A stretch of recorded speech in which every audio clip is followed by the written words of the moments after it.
થઈ ગયું ગરમ? ખાલી ચેક કરવા દીધી રહી રહી નખવી હોય તો નખાય, ના નખવી હોય તો ના નખાય. એનું એકલા જીરામાં હોય વઘારાય એવી રીતે હોય. ખાલી ગરમ થાય ને એટલા માટે રહી ચેક કરવા લીધું હોય. રહીથી ફટ લઈને ખાવો પડે, નહીં તો ગરમ બહુ થઈ જાય ને તો જીરું કાળું થઈ જાય. એટલે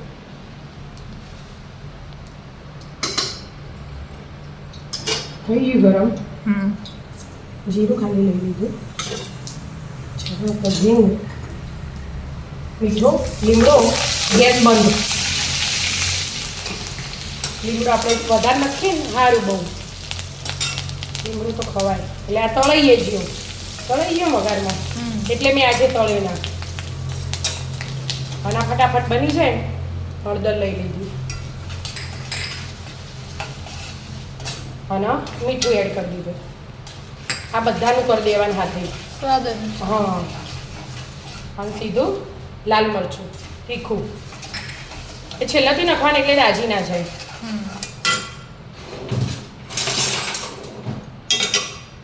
હવે બધું આમાં એડ કરી દેવાનું.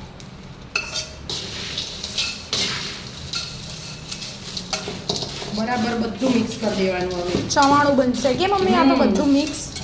હા, સેવ પછી ગોઠિયા જે નખવું એ નખાય. અમે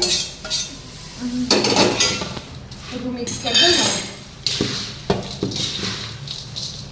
અને આ દળેલી ખોડ 2 ચમચી લીધી. આપણને બધું ઘડિયું વધારે ભાવે એટલે થોડી વધારે નાખી છે. એને ઓછી નાખવી, ઓછી નાખવાની. તીખા મમરા હોય તીખા કેવા ખાવા હોય. તીખા હોય ને મસાલા બધું ચટપટું થશે. ચટપટ. હા, ચટપટું. કેમ તે પૌવાનો ટેસ્ટ અલગ આવે, મખાનાનો અલગ આવે, પછી પેલા આપણે રીંગણાનો અલગ આવે, ની પછી આ કલરવાળા ભૂંગળાનો અલગ આવે. એટલે આ વખતે સેવ નહીં નાખી.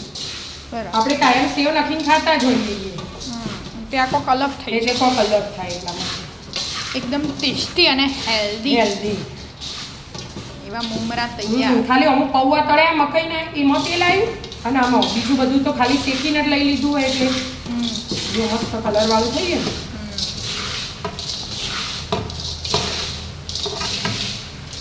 એકદમ હેલ્ધી મમરાનો કેવડો તૈયાર. આવી જાઓ મિત્રો, મસ્ત મજાનો ચટપટો નાસ્તો કરવા મમરા વાળો. હા, રાધે રાધે. રાધે રાધે.